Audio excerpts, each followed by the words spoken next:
Olha, falando sobre esse resgate dramático feito pelo Corpo de Bombeiros, a gente acompanhou desde o início, tá? Desde o início, por volta de 11 horas da manhã, nós estávamos lá de plantão na Avenida Tiradentes, mostramos para você, aqui no nosso Balanço Geral, a chegada, inclusive, do caminhão com a escada Magiros. Mostramos ali as tentativas dos bombeiros, né? Eles estavam ali com cordas, amarrando, ao caminhão Magiros, ó. Ele estava ali, primeiro na rua, depois foi colocado no estacionamento, a escada subiu, mostramos a plataforma subindo também e o trabalho meticuloso que o Corpo de Bombeiros teve para poder fazer esse resgate dramático do seu Angelim. Seu Angelim, 56 anos, 35 anos de experiência e estava ali desacordado. Eu estou aqui no estúdio com os heróis que participaram desse resgate. Cabo Arrigoni, como é que tá, Cabo? Tudo bem? Obrigado. E o tenente Arthur Borges, que estava também comandando a operação. Já vou bater um papo ao vivo com os dois, mas primeiro eu quero chamar o repórter Wesley Lemos, que vai atualizar pra gente o estado de saúde que ontem acompanhou todo esse processo, né, Wesley? Conta pra gente como é que tá o seu Angelone, a gente tá na torcida para que ele se recupere, Wesley. Foi muito difícil, né, Parro? O resgate ontem do Corpo de Bombeiros, realmente emocionante para quem estava por ali. Todos aplaudiram, inclusive, quando os bombeiros conseguiram retirar esse trabalhador da caixa d'água. O estado de saúde, infelizmente, não é muito bom, né? Neste momento, o quadro de saúde, o último boletim médico divulgado pelo Hospital Universitário de Londrina aponta que ele ainda continua inconsciente, está entubado e o estado de saúde, infelizmente, é grave. Esse homem estava trabalhando, então, como pintor nesta caixa d'água, que tem ali aproximadamente mais de 15 metros de altura, e ele acabou passando mal. O Corpo de Bombeiros foi chamado, então, para realizar esse resgate. Várias pessoas acompanharam, nós acompanhamos tudo em tempo real no Balanço Geral, ao vivo, ontem, aqui na tela do BG, até o momento do resgate do seu Angelim Volpone. Inclusive, né, Parro, o filho dele também estava acompanhando de perto, o filho que trabalha diretamente com ele, ontem não pôde trabalhar, foi resolver um problema particular e depois ficou sabendo sobre o acidente de trabalho com o pai. Ele também se emocionou, as pessoas se emocionaram, ficaram ali por perto, observando, então, tudo o que estava acontecendo, cada passo do Corpo de Bombeiros, que teve um trabalho brilhante ontem para socorrer este homem. Nós preparamos, inclusive, Parra, uma reportagem completa mostrando passo a passo como que foi esse resgate, como que os bombeiros retiraram esse homem da caixa d'água. O drama é agora aqui na tela do Balanço Geral.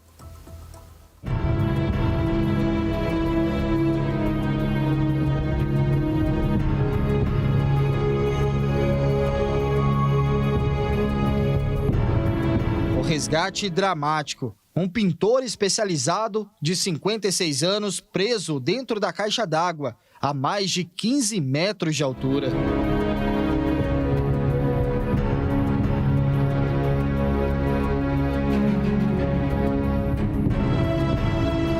Equipados com um aparato especial para esse tipo de resgate, os bombeiros se concentraram no topo da estrutura de metal. O trabalhador passou mal lá dentro e foi encontrado desacordado. Cilindros de oxigênio subiram por uma corda. Em solo, a comunicação era feita em tempo real com a equipe médica do SAMU.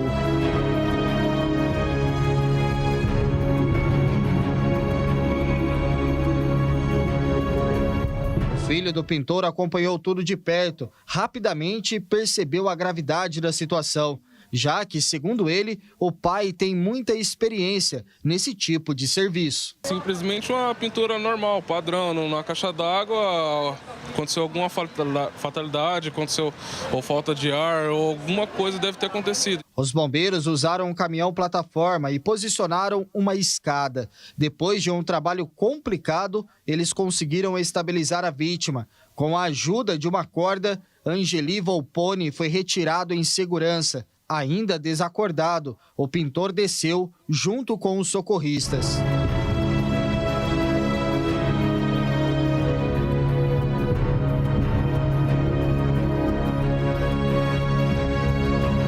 O homem foi levado direto para a ambulância do SAMU. Emocionadas, as pessoas que acompanharam o resgate chegaram a aplaudir o trabalho dos bombeiros. Tá emocionada, sim? Ah, sim, eu tô com a imagem aqui. Eu pedi que protegesse ele. Foram aproximadamente 2 horas de muita tensão e dezenas de homens do Corpo de Bombeiros participaram da operação. No momento mais tenso, 2 ficaram no caminhão, operando toda a estrutura. E outros 3 estavam na parte superior da caixa d'água para realizar o resgate do trabalhador. A comunicação era feita somente pelo rádio. O serviço que ele foi prestar envolvia tinta, às vezes um material tóxico. Então, nesse caso, era um material que liberava vapores que reduzem a concentração de oxigênio no ambiente confinado. Isso vai começar a causar no indivíduo uma sonolência, falta de ar e evoluir para a inconsciência, né?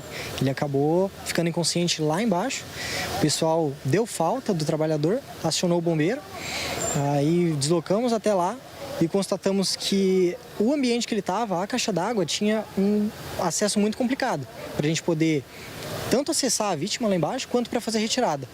Então, para a conclusão da ocorrência, foi preciso chamar a nossa plataforma. A plataforma chegou no local, fez o acesso para a vítima e aí, dessa forma a gente conseguiu fazer um içamento ali do indivíduo e também dos nossos bombeiros para que pudesse colocar ele em um local seguro, no chão ali e encaminhar para o hospital. Eduardo trabalha todos os dias com o pai e para ele é a fé que vai salvar a vida do trabalhador. O coração fica apertado, porque não tem como a gente fazer, não tem como a gente tirar a dor que está acontecendo. Então a gente só entrega na mão de Deus, Nossa Senhora, e deixar eles agir daqui para frente.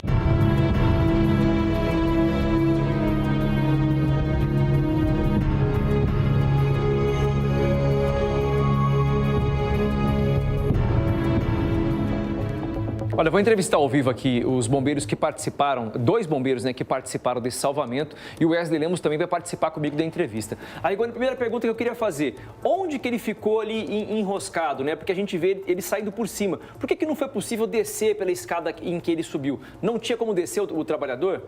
Não, quando a gente fez o acesso ali na parte superior, a gente já identificou uma área de entrada muito pequena. Só que por ele já ter iniciado o trabalho ali de fazer essa pintura, começou a liberar esses gases, né? Que possivelmente seriam gases que poderiam até trazer uma situação explosiva.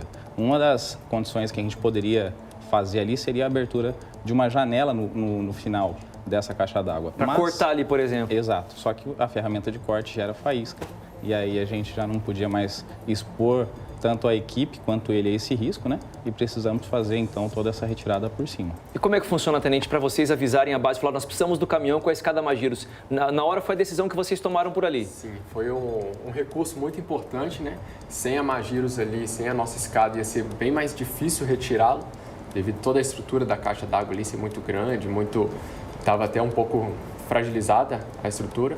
Conseguimos acionar, tínhamos um sargento no quartel. Ele estava, inclusive, de folga, mas ele se prontificou aí, um comprometimento mesmo com o serviço. Conseguimos deslocar a escada, um recurso difícil, né, de a gente conseguir. Conseguimos uma viatura aqui para Londrina, deslocamos ela até lá e, graças à escada, conseguimos retirá-lo tranquilamente.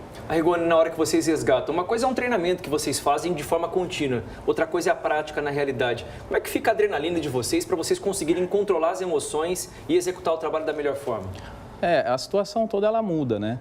Porque numa situação de treinamento é uma situação que nós temos um controle muito grande do que está se acontecendo, né? Então, tudo muda muito de patamar e inicialmente até a gente não tinha essa preocupação mais latente de fazer uma retirada rápida, porque para nós o tempo todo que ele já estava lá, as toxicidades que ele inalou ali, já teria possivelmente evoluído isso para um outro cenário. Quando eu fiz a entrada na caixa d'água, que a gente pôde ouvir essa respiração, né? Então já não se tratava mais de um corpo, mas sim de um senhor que estava trabalhando ainda vivo, e aí a situação toda mudou, né? Nós, obviamente que com a mesma velocidade que estávamos fazendo, continuamos, porque para nós era importante fazer a retirada o mais rápido possível, né? Mas daí já não de um corpo, mas de uma vida. E nessa descida é que a gente começou a encontrar algumas outras dificuldades que para nós ali não existiriam. Então foi um trabalho muito complexo, né? Muitas coisas que a gente poderia ter feito lá, ali não se encaixava pela estrutura da caixa d'água ou pelo acesso que a gente tinha, pelas situações que a gente já se encontrava com relação a essa questão dos vapores que foram liberados. Então foi um trabalho muito técnico, muito difícil, e o sargento Edinaldo foi o operador operador da escada, né? E ele foi fundamental para que a gente pudesse resolver isso da forma que foi resolvida. Se não tivesse ele, com certeza, mais 2, 3 horas ali, fácil, de trabalho para conseguir retirar esse trabalhador de lá. Ô, tenente, e como é que vocês fazem para decidir? Olha, vai subir, vai descer, vocês tomam uma decisão em conjunto, é uma palavra final de alguém, como é que vocês fazem esse trabalho? Então, foi tudo discutido na hora, né, entre toda a equipe ali. Tem o pessoal mais experiente, tem o pessoal mais novo, com conhecimento mais técnico. Tinha realmente a possibilidade de tirar por baixo, mas tinha o risco de explodir, né, devido aos gases que estavam ali presentes. Então, a palavra final, né, foi de retirar por cima, utilizando a escada mecânica ali, foi tranquilo. Vou chamar o Wesley para a conversa comigo, porque a gente estava aqui no estúdio agoniado, igual você de casa. O Wesley estava no local, junto com o Lucas de Jesus, acompanhando esse resgate, esse salvamento do trabalhador. Foi algo assim, né, Wesley? A gente até comentou quando você voltou para a redação. Impossível quem não se emocionou, quem não viveu na pele tudo que a gente estava mostrando ao vivo aqui, Wesley. Pois é, Parra, e a minha pergunta está relacionada diretamente à emoção. Afinal, as pessoas que estavam por ali, Parra, se emocionaram, aplaudiram o trabalho dos homens do Corpo de Bombeiros, né? Eu deixo aqui também o meu parabéns no ar, no local. Eu ainda falei com os bombeiros, né? Parabenizei por esse trabalho que realmente foi muito difícil. Mas a minha pergunta, né? Como que fica a emoção depois, quando vai para casa, né? Não somente o bombeiro, mas o ser humano, né, que está ali naquela ocorrência, como dividir essa emoção, vendo as pessoas aplaudindo, chorando, é algo difícil. Houve uma emoção depois que esse homem foi retirado ali da caixa d'água também entre as equipes, isso foi conversado no quartel, por exemplo. Queria que eles falassem um pouco sobre esse bastidor depois que houve, então, esse resgate ontem à tarde. Bom, é uma situação atípica, né? Não é um tipo de ocorrência que a gente atende sempre. Então, para nós ali é um misto de emoções, né? A primeira é a preocupação de conseguir efetivar esse trabalho da melhor forma possível, poder fazer essa retirada e encaminhamento desse senhor aí que, graças a Deus, foi com vida para o hospital ainda. Mas esse mix de emoção é natural, né, do ser humano. A gente está lá para prestar o melhor para a sociedade, a gente busca se envolver o mínimo possível para a gente não ter uma distorção de tomada de decisões, né? E depois que tudo se encerra, que a gente começa a sentir de fato essa adrenalina, vamos dizer assim. Então, é bastante gratificante ver a resposta que a sociedade tem em relação ao nosso trabalho, né? A gente treina bastante, a gente estuda muito sobre diversas áreas, diversos campos de atuação que o Corpo de Bombeiros executa e é gratificante demais, né? Saber que a gente pode ajudar a salvar uma vida, não tem preço. Você tem quanto tempo de corporação já, Rigoni? Tenho 11 anos. 11 anos. De todos os salvamentos que você já fez, vocês atendem acidentes, atendem pessoas baleadas, esfaqueadas, incêndio. Esse foi um dos mais complexos que você atendeu, Rigoni? Sim, é um dos mais complexos. Aqui em Londrina, com certeza, foi o mais complexo, né? Tirou muito serviço. Pela dificuldade? Sim, a parte técnica foi algo que nos deu muitas possibilidades que foram retiradas e sobrou pouca coisa. Mas só que esse treinamento que a gente precisa fazer, né, para saber os nós que são para tração, outros que são para bloqueio, outros que são apenas para ancoragem. Então, toda essa parte técnica tem que estudar, tem que treinar bastante. É bem difícil para nós mensurar isso em palavras, né? Só quem está lá para sentir isso que vai conseguir explicar melhor, assim. E aquilo, né, Tenente? As pessoas ontem mandaram muitas mensagens. Olha, parabéns ao Corpo de Bombeiros. E o Arrigoni tocou com relação aos gases, porque ali vocês ali colocaram a vida de vocês em risco para poder salvar uma pessoa. Então, assim, é o lema dos bombeiros, a gente arrepia até de falar, né, sobre isso. Vocês não medem esforços para salvar uma vida, Tenente. Isso mesmo, a gente está ali no quartel, quando a gente não está em ocorrência, a gente está treinando, está aperfeiçoando, buscando melhorar cada vez mais o atendimento, né? E quando dá um atendimento complexo, assim, que a gente consegue colocar bastante do que a gente aprendeu na teoria, é muito bom, é gratificante, não tem como não se envolver mesmo com a pessoa, com o pessoal que está ali. E a gente está aí para isso, né? O lema do Bombeiro do Paraná, por uma vida, todo sacrifício é um dever. Amém. O Wesley tem mais uma pergunta para a gente poder fechar. Manda ver, Wesley. Opa, eu queria perguntar também sobre a comunicação deles ali, né? Como que aconteceu? Afinal, foram aproximadamente 2 horas de resgate. Primeiro, se na percepção deles, né? Existe a percepção que realmente se passaram 2 horas? Ou a adrenalina parece que foram poucos minutos? Não sei, a sensação do bombeiro ali no local.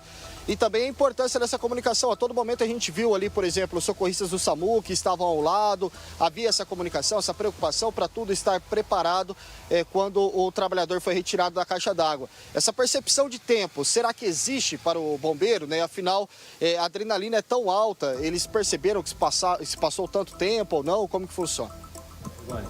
Bom, eu estava dentro da caixa, né, para poder fazer esse trabalhador. Inicialmente foi eu que desci. Lá a gente não tem dimensão de tempo, de espaço, não tem dimensão de absolutamente nada. A parte de comunicação ali fica bastante comprometida porque a gente está com um equipamento de proteção respiratória que tampa toda a parte do rosto e isso faz com que o som da nossa voz ela se propague com muito menos distância, né? Então eu me comunicava diretamente com o Sargento Leandro, que ficava na parte superior lá da claro caixa. Que você tira a máscara, é ruim para respirar ali, né, Rigoni? Vocês não podiam nem tirar a máscara não tinha lá dentro, como, né? Na verdade, né? O período que, por exemplo, eu tirei a parte do cilindro para poder fazer alguma coisa era somente a substituição de um cilindro que estava acabando para outro. E isso leva poucos segundos. E esses poucos segundos a gente já percebia, assim, a condição, né, do ar que estávamos respirando ali. Era bem denso, não tinha quase oxigênio nenhum. Então ficava bem difícil, sem equipamento de proteção respiratória, não tinha possibilidade nenhuma de executar esse serviço. A comunicação minha com o Sargento Leandro ficou um pouco prejudicada pela necessidade desses usos desses equipamentos e ele daí, no caso, lá em cima se comunicava com o Cabo Cristófoli ou com o Sargento Edinaldo, que era o operador da plataforma, né? E essa comunicação era tudo feito via rádio e gestual. Então, por muitas vezes, se via eu ali fazendo gestos para levantar a plataforma, para ir para o lado direito, para ir para o lado esquerdo, né? Porque fica mais prático fazer dessa forma. Infelizmente, a gente tem que se adaptar ao que a gente está ali de condição, né? E seguir o serviço para que se resolva da melhor forma possível. O acesso da plataforma ali foi fundamental. Assim que eu já cheguei lá embaixo, já mencionei que se tivesse a disponibilidade da plataforma ia facilitar muito o serviço e a gente não mede esforços aí para conseguir realizar isso usando todos os equipamentos que forem possíveis e necessários. Londrina, graças a Deus, conta com esse equipamento, né? Então tem que usar.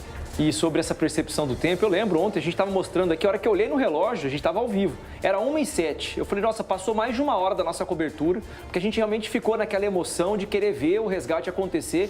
E eu tive um compromisso com você que nos assiste. Eu falei, olha, a gente não vai parar de mostrar enquanto não resgatarem um trabalhador.